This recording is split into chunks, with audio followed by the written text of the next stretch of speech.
At a family reunion, my 7-year-old adopted daughter was told not to join the family picture because she's not real family.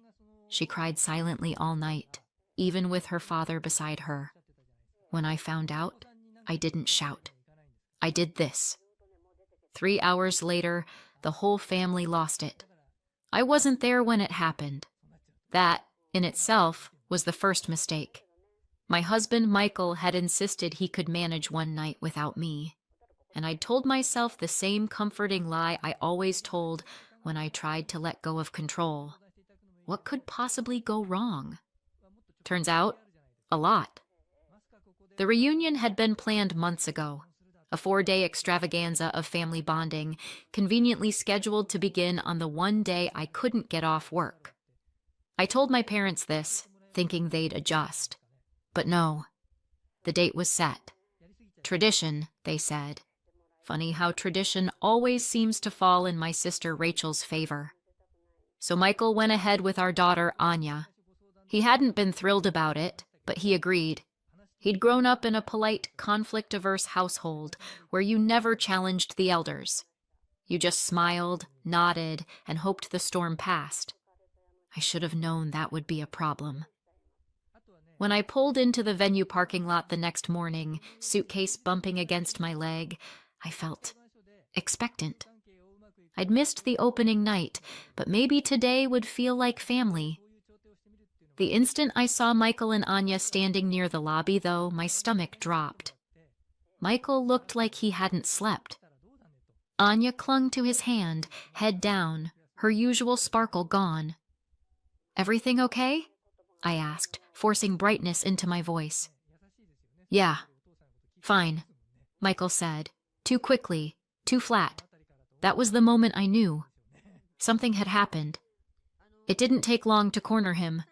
I pulled him aside while Anya sat near the window, distracted by her stuffed rabbit. "Tell me," I said. He hesitated, rubbed the back of his neck. "Julia, I didn't know what to do." "Do about what?"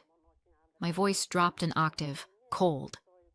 "There was a picture." Last night he wouldn't meet my eyes. "Everyone was gathering for the family photo." Anya ran forward, smiling. "And then your mom—" He trailed off. "My mom what?" Michael swallowed. "She told Anya, in that sweet voice of hers, that the picture was just for family. That she should stand to the side." I froze. The words didn't even process at first. Then they did. Burning hot, searing through me. Michael rushed on. "Your dad was right there."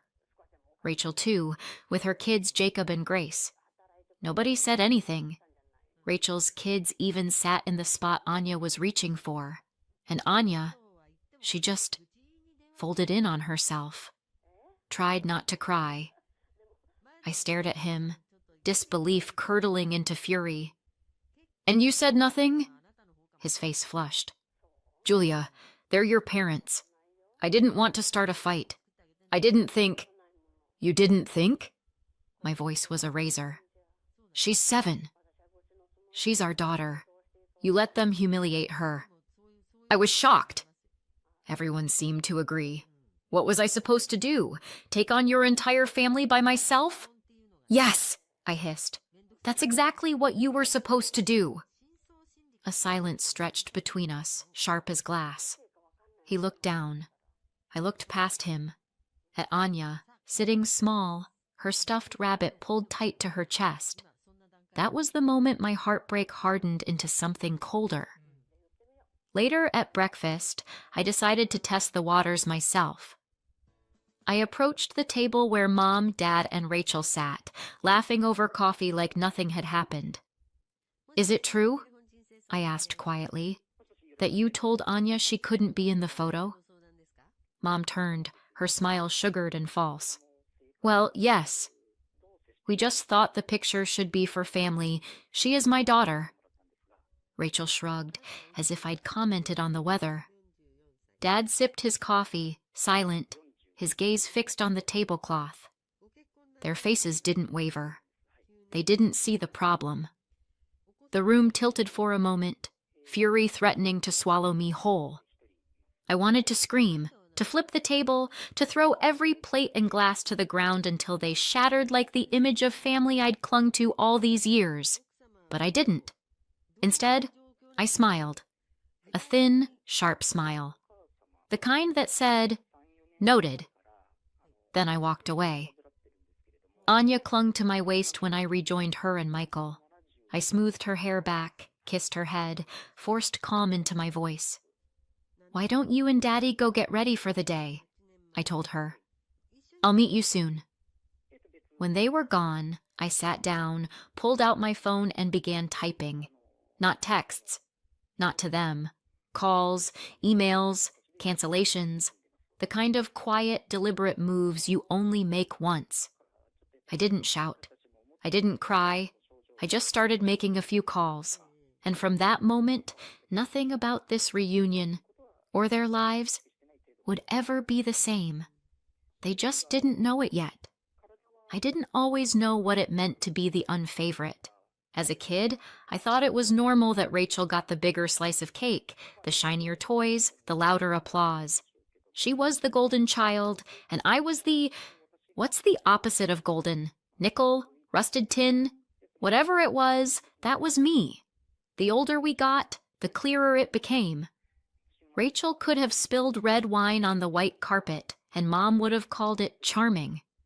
I could have cured cancer, and Dad would have asked why I didn't do it faster. And then Rachel had children, Jacob and Grace, 2 golden grandchildren gleaming like trophies. Meanwhile, I couldn't conceive. Years of trying, tests, heartbreak, silence. I don't think I've ever hated silence as much as I hated that one. And my family's reaction? Not pity, not sympathy, just convenience. "Well, at least you don't have kids," Mom chirped once. "You've got more time to help us." The others laughed like it was a joke. I laughed too, but inside, I wanted to rip my skin off. So I became the helper, the babysitter, the financial backer, the human safety net. "Oh, Julia, you're so lucky you don't have children. Could you watch Jacob and Grace while Rachel rests? Oh, Julia, you're doing so well in your career. Could you help with the mortgage a little? Oh, Julia, you've got such a flexible schedule. Could you drive Mom to her appointment? Lucky, flexible, helpful." That was my title. Never mind that I was crying in bathrooms between meetings. Never mind that I was bleeding money into their bottomless pit. Never mind that all I wanted was to hold a child of my own. But of course, Rachel's children needed gymnastics lessons. Guess who paid? When I finally decided to adopt, I thought they'd at least clap politely. Adoption isn't a whim. It's a decision that comes with mountains of paperwork and oceans of hope. Instead, I got a lecture. "She won't be your real daughter," Dad said flatly. "It's just different," Mom added with that syrupy tone that always meant condescension disguised as concern. I corrected them calmly. "She will be my daughter." But inside, I wondered if it wasn't really about blood. Maybe it was about control. Maybe they didn't want me to have a child at all. Because as long as I was childless, I was free. Free to pay. Free to help. Free to sacrifice. And free to be used. Then came Anya, 6 years old when she walked into our lives. Now 7. Bright, stubborn, already carrying the scars of being unwanted, yet still desperate to belong. The first time she called me Mom, I nearly collapsed from the weight of it. Michael and I built our world around her. Every bedtime story, every school pickup, every scraped knee kissed. But my parents? My sister? Rachel's golden children? They never let her in. At best, they were polite. At worst, they treated her like a guest overstaying her welcome. "Of course we love her," Mom said once, patting Anya's head as if she were a puppy.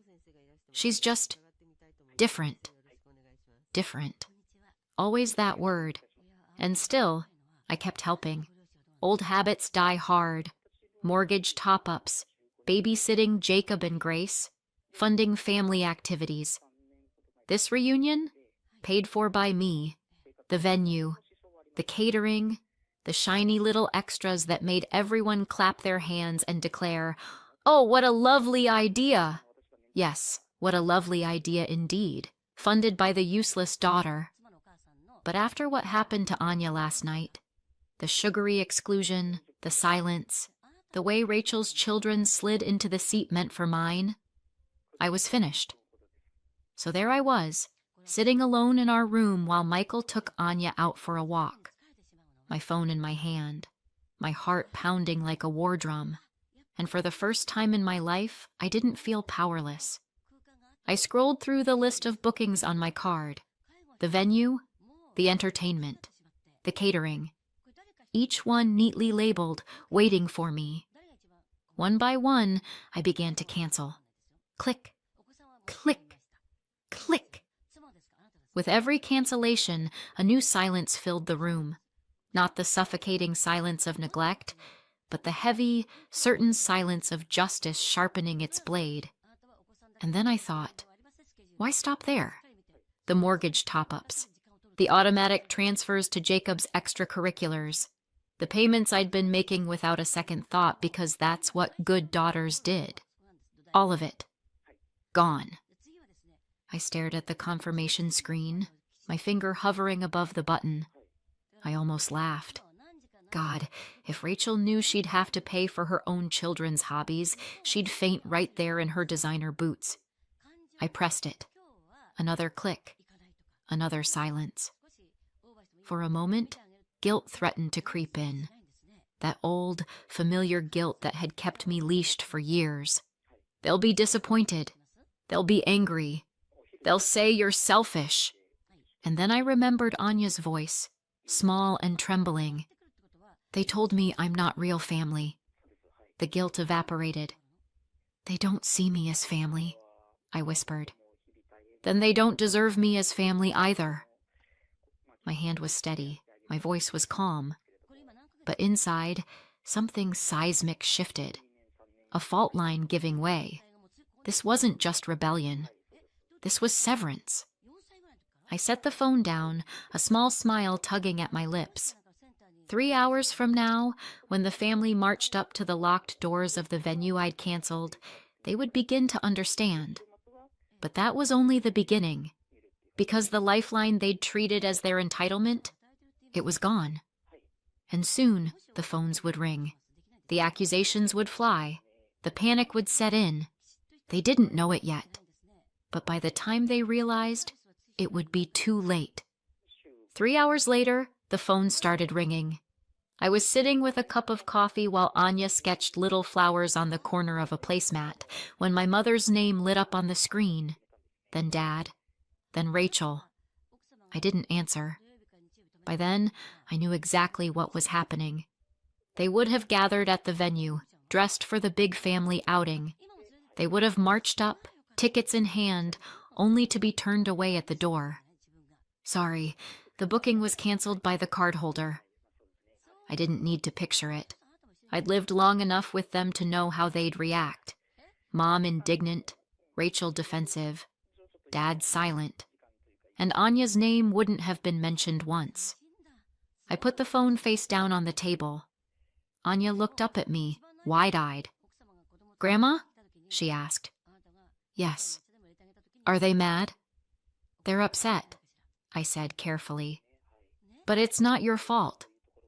She studied me, searching my face for the cracks I wasn't letting show. Finally, she leaned her head against my arm. That was all I needed to know. I'd done the right thing. The next day, the calls became louder, angrier. "You ruined everything! We're humiliated! This is unforgivable!" By afternoon, the tone had shifted. Guilt. Pleading. "We're your parents. You don't turn your back on family. Think of Rachel's children. They don't deserve this. You'll regret this when we're gone." I let most of it go unanswered, but Anya saw me press decline again and again. She saw me choose her over and over, and I could see something in her shoulders ease a little each time.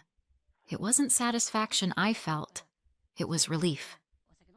When we finally returned home after the reunion, the deeper cuts revealed themselves. The mortgage support I'd been providing stopped. The monthly payments for Jacob's lessons ended. The quiet financial safety net I'd been holding under all of them, gone. That was when the panic set in. Julia, you can't just do this. We depend on you.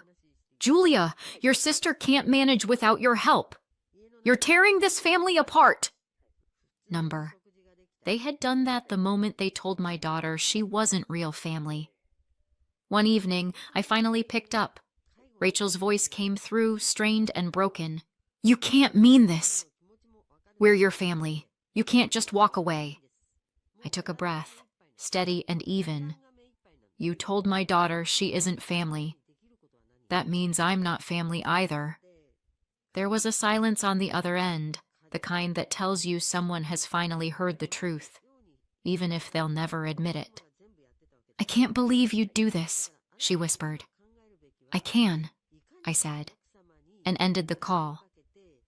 At night, as the phone buzzed with more messages and missed calls, I tucked Anya in beside me. Her small face was still uncertain, still carrying the weight of those words she'd heard. Mom? She whispered.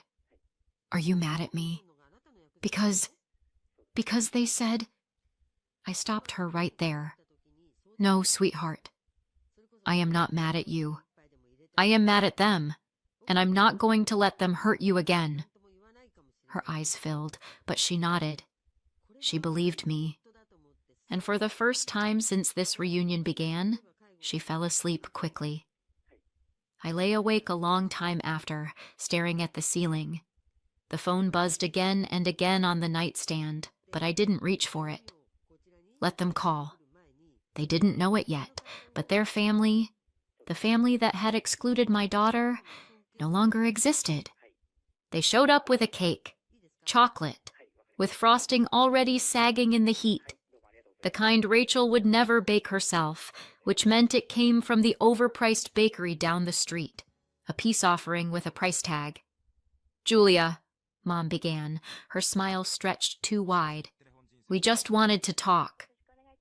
Behind her, Dad looked stiff and uncomfortable, and Rachel, perfect Rachel, held the cake like she was presenting a prize at a raffle. Funny, I said, leaning against the doorframe. You brought dessert. Did you think sugar cancels cruelty? Rachel flushed. That's not fair. We came here in good faith. I raised an eyebrow. Did you? Anya appeared in the hallway, rabbit in hand. Her little face was pale, wary. She didn't say a word, just pressed herself against my side. Mom bent down, pitching her voice sugary sweet. Oh, Anya, darling, we're so sorry. Of course you're family. Just not blood, but still family. Anya's hand tightened in mine. I crouched, brushing her hair back. Why don't you go play in the living room, sweetheart? I'll be there soon. She hesitated, then obeyed, rabbit dragging along the floor. I stood and looked back at the trio on my doorstep. You should have stopped talking while you were ahead. Dad sighed. Julia, don't be like this. We came to make peace. Peace, I repeated flatly. Is that what you call this? We just want things to go back to the way they were, Rachel said quickly, almost desperately. Before all this tension. Before Anya, you mean. Her mouth snapped shut, but the silence spoke louder than any denial, and then it slipped. Mom's voice sharpened as if she couldn't help herself. Everything was fine before. You had a place. You helped us. You helped Rachel with her children. We all relied on you. Why wasn't that enough? There it was. The truth they'd hidden behind tradition and obligation, tumbling out by accident. I let the silence stretch. Enough? I said finally. My voice was low, sharp. You think my life was enough because I served you? Because I babysat Rachel's children, paid your bills, and pretended that filled the hole in my chest? Rachel looked down, cheeks burning. Mom pressed her lips together, realizing too late what she'd admitted. But they didn't stop. They never did. Dad muttered, "We accepted your life as it was. You couldn't have children. That was how it was meant to be. But then you went and forced it. You changed everything." I stared at him, the words ringing in my ears. Forced it. He went on, oblivious. "You brought in someone from outside, and now nothing is the same. Julia, you have to admit, things were smoother before." Smoother, useful, predictable. They didn't have to say the word mistake. It was in every pause, every glance at the sweating cake on my porch rail. I almost laughed. Not because it was funny, but because it was so painfully clear.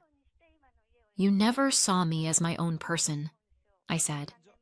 My voice shook at first, then steadied. "You twisted nature, twisted tradition, whatever suited you, just to keep me in my place. You never cared about my happiness, only about my usefulness. And when I stopped being useful, when I dared to claim a life of my own, you couldn't stand it." Rachel flinched. "That's not true." "Yes, it is," I shot back. "You wanted me childless because it kept me available. And now you can't stand that I have a daughter. Not because she's adopted, not because she's not blood, but because she's mine. And that means I don't belong to you anymore." Mom bristled, voice cracking. "You're choosing her over us?" "Yes," I said, without hesitation. "Every time."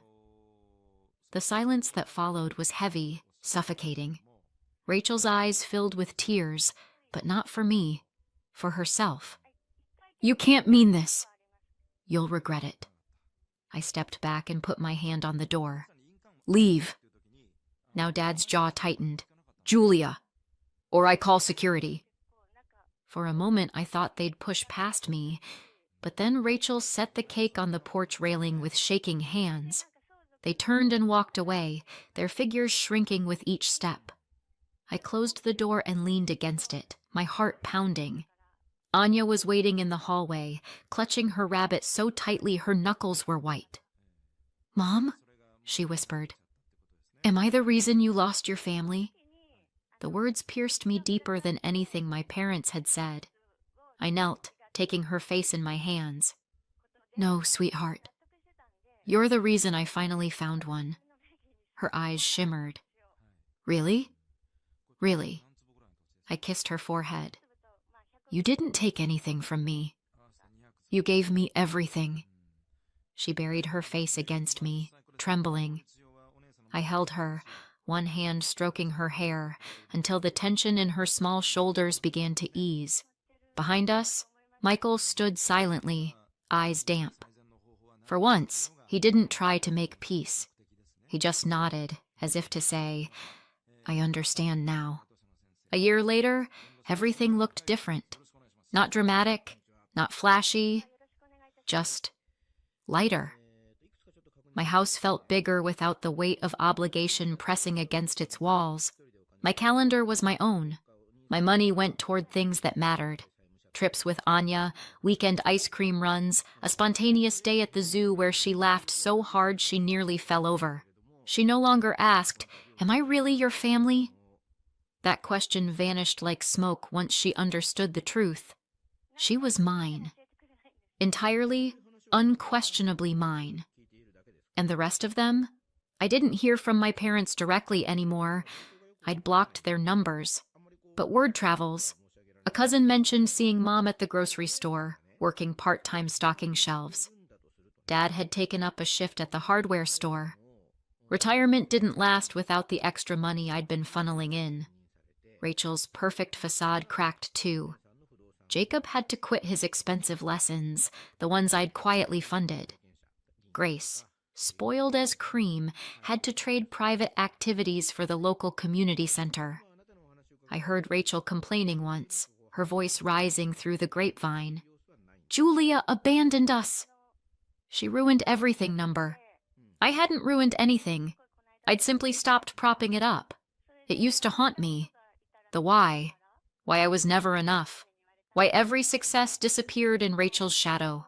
Why my parents' love felt like a ration I was never entitled to. Now I knew. I was never meant to be enough. I was meant to be useful. To orbit Rachel like she was the sun. To shine only by reflection. That was my assigned role. Until Anya. She broke their system just by existing. She gave me a world of my own. A life where I was the center of someone's orbit, and she was the center of mine. That's why they hated her. That's why they wanted her erased. And that's why I'll never let them near her again. Last weekend, Anya and I sat in the park, snapping selfies on her little tablet.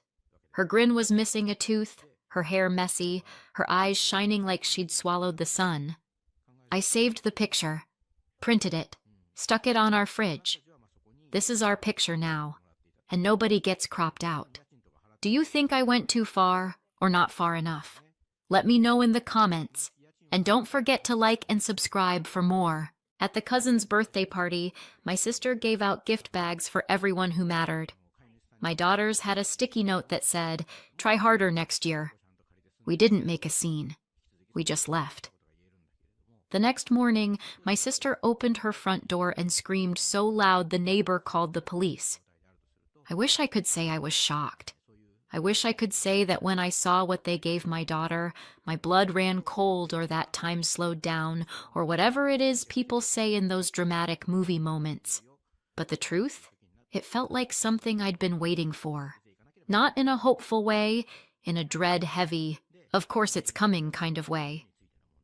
The party was held at my sister's house, which is basically a Pinterest board come to life.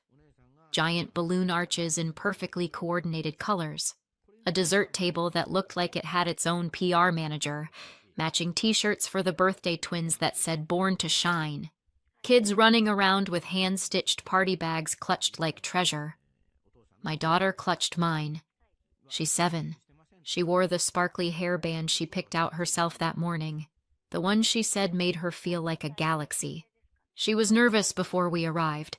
She always is with big crowds. But she practiced saying happy birthday in the car twice. She even made 2 little cards herself, one for each cousin, drew little stars on them, signed them with love. I was proud of her just for showing up. My husband and I stayed near the food table, exchanging polite small talk with people we barely knew. I tried to ignore how my sister barely acknowledged us, how my mom gave me that brittle smile that said, "Don't start anything." How my father nodded once and went back to carving ham like it required surgical focus. Then they handed out the gift bags. Each one had the child's name in glitter letters, stuffed animals, bubble wands, personalized water bottles, a tiny keychain with the first initial. One by one, the kids beamed and tore through them like it was Christmas morning. Then they handed one to my daughter. A plain white paper bag. No glitter, no name. Just a single sticky note slapped crooked across the front. In my sister's handwriting, "Try harder next year." My daughter blinked at it like maybe she was reading it wrong. Like maybe there was something inside that would explain the joke. She reached in. A broken crayon. A used eraser.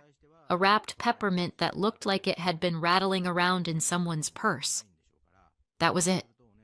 I saw her throat tighten. She glanced at me. I felt her small fingers inch toward mine, like she was bracing for something, like maybe she thought she had done something wrong. And then came the laughter from the adults. My sister laughed first. That high, sharp laugh she does when she wants everyone to know she's in charge of the joke. "She's been acting up lately," she said, waving it off like it was cute, interrupting, talking back, crying over tiny things.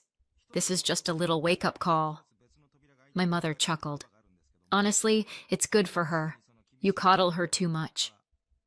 Even my dad grunted some half-laugh like it was all just awkward but harmless. The other kids laughed too. They didn't know why. Kids never really do, but they followed the lead. My daughter smiled, that tight, trembling smile that kids do when they're trying not to cry. My husband looked at me, not with shock, with something quieter, steadier. He crouched beside her, took the bag gently from her hands, and said, "You don't need this. Let's go get some real cake." We stood up. I didn't say a word. Neither did he. We took her hands and walked out of that house like we were walking out of a burning building. No one tried to stop us. No one called after us. Not even my sister. At home, my daughter sat on the couch and stared at the glitter stars on her birthday cards like they might rearrange themselves into a reason. She asked, "Was it because I didn't say thank you fast enough?" I said, "No, sweetheart. It was because some people forget how to be kind." She nodded, pressed the cards to her chest like they might guard her heart. She fell asleep on the couch, curled up under the soft throw blanket her dad gave her last Christmas. The one that says, "You are safe. You are strong. You are loved." I sat in the kitchen while my husband made tea. Neither of us said much. We didn't have to. This wasn't new, just final. After a while, he said, "I paused the payments. The rent, the grocery card, the electric fund, all of it." I nodded. I opened the drawer where we kept the important stuff, pulled out the folder I'd been adding to quietly over the years. Text messages, photos, a printout of the email where my sister asked if I could take care of her kids for a much-needed solo reset trip. The Venmo receipts, the one where I covered our parents' property tax, and they said, "We'll pay you back after the cruise." The folder was thick. I added one last thing, the sticky note. "Try harder next year." I slipped it into a clear sleeve, right on top.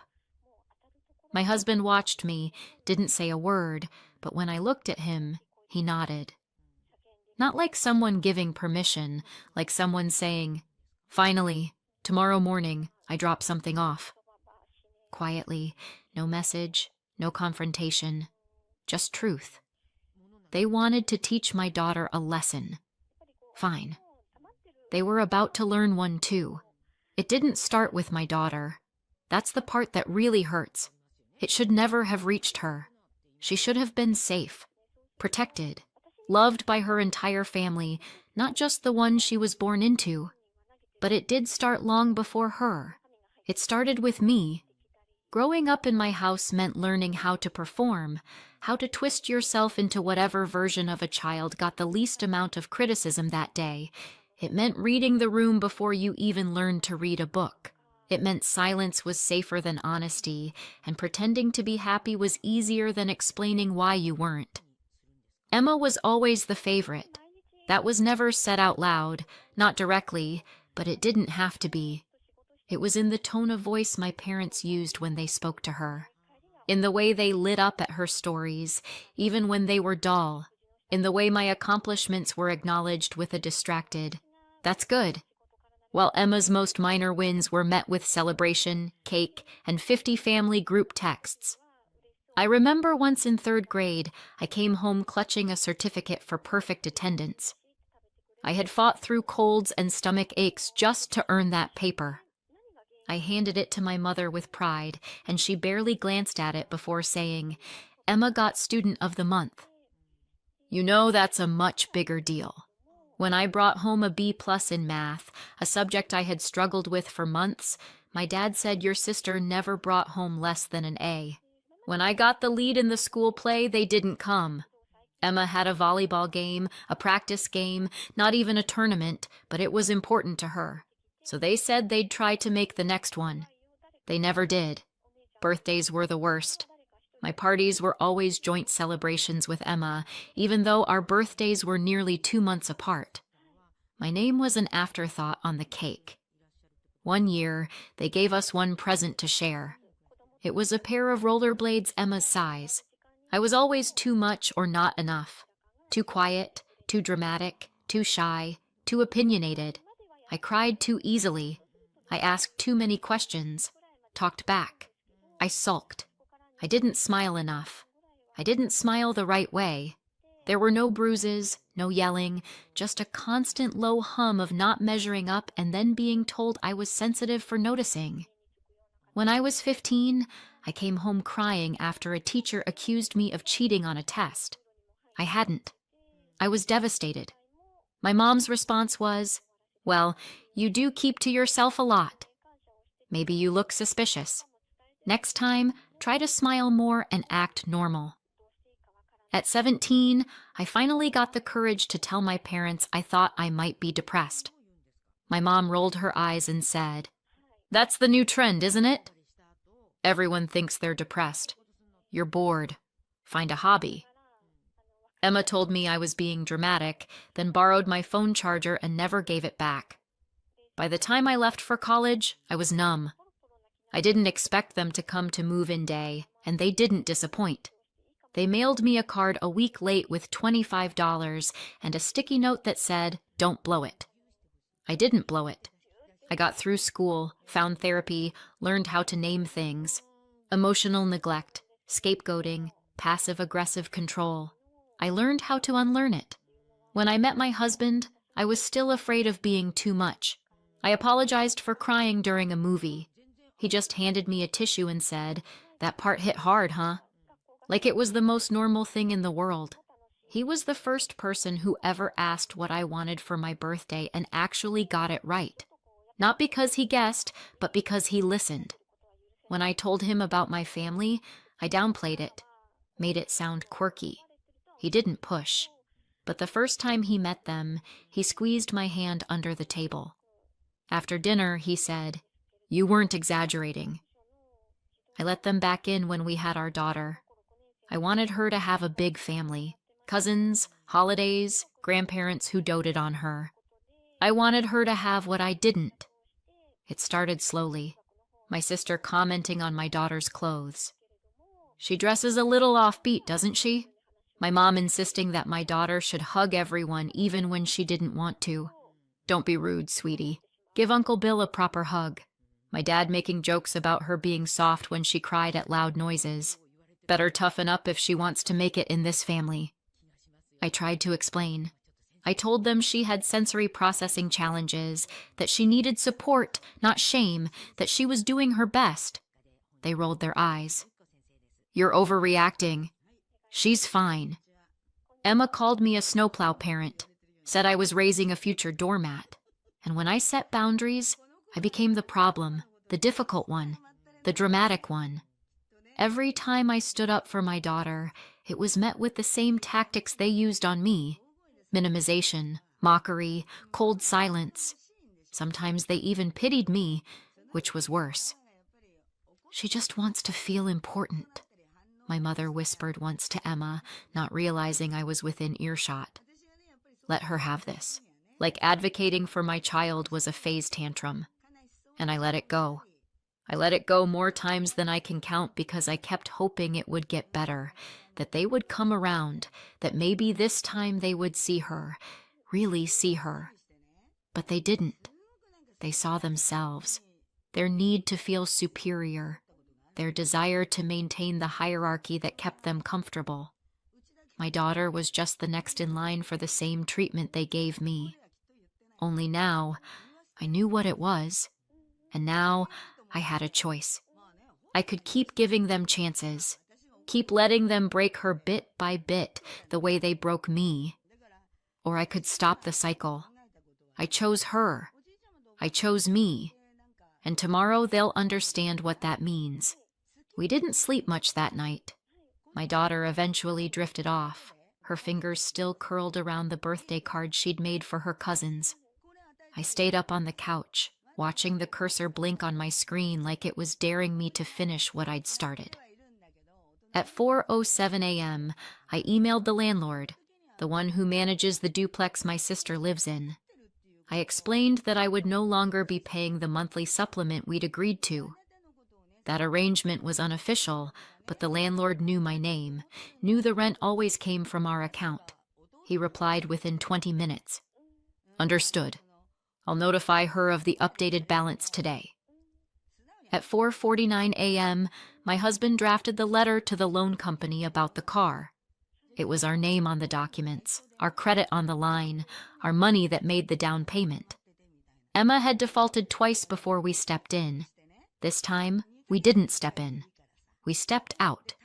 At 6:02 a.m., we printed everything: texts, emails, screenshots of group messages where my daughter was called difficult, where Emma wrote, "She's going to be just like her mom, oversensitive and exhausting." There was even a voice memo, a clip from Christmas 2 years ago when my mother, not realizing my husband was recording a family moment for posterity, leaned into Emma and said, "Don't bother getting her anything nice. She never appreciates it anyway." They were talking about me. By 7 a.m., it was all in the folder, labeled, annotated, bound with a crimson ribbon I found in the junk drawer, a ribbon from one of Emma's kids' birthdays. I didn't plan that part. It just felt right. At 7:30, we drove to my sister's house. No words, just the envelope. My husband placed it gently on the doormat. We rang the bell and left. We were halfway down the street when we heard it. The scream. Unrestrained. A sound that ripped out of her like it had been living in her throat for years. I didn't turn around. My husband gripped the steering wheel tighter, and for a moment he smiled. Later, I found out the neighbor came outside in his robe, assuming someone had been hurt. He called the police when he saw Emma on the front lawn, red-faced and frantic, clutching the folder like it was radioactive. When the officers arrived, she tried to tell them it was harassment, that her crazy sister was trying to destroy her life. They flipped through the folder. Then they calmly told her it was a civil matter. Nothing illegal, nothing worth escalating. This is the truth. By noon, my phone had exploded. 38 messages from my sister.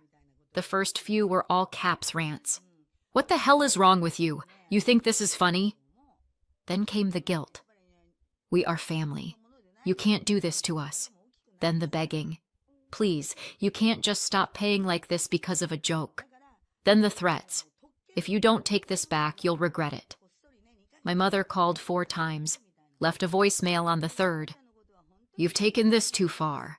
This family has always had problems, but you just lit a match. What do you want from us?" She sounded more angry than sorry. I didn't respond. Instead, I sent the digital version of the folder to our extended relatives, my aunts, my uncles, my cousins, not with commentary, just a simple subject line. "In case you ever wondered why we stopped showing up." By the end of the day, I had 20 replies. Half of them were some version of, "I had no idea." One cousin sent a single line, "Good for you." The real fallout started 2 weeks later. The landlord followed through. Emma had 30 days to pay the full amount or face eviction. The loan company flagged the car. Her late payments triggered a review and she received a warning. My husband smiled when he saw the notification. My parents called my husband. Not me. My husband. "She won't listen to us," my mom said, "but maybe she'll listen to you.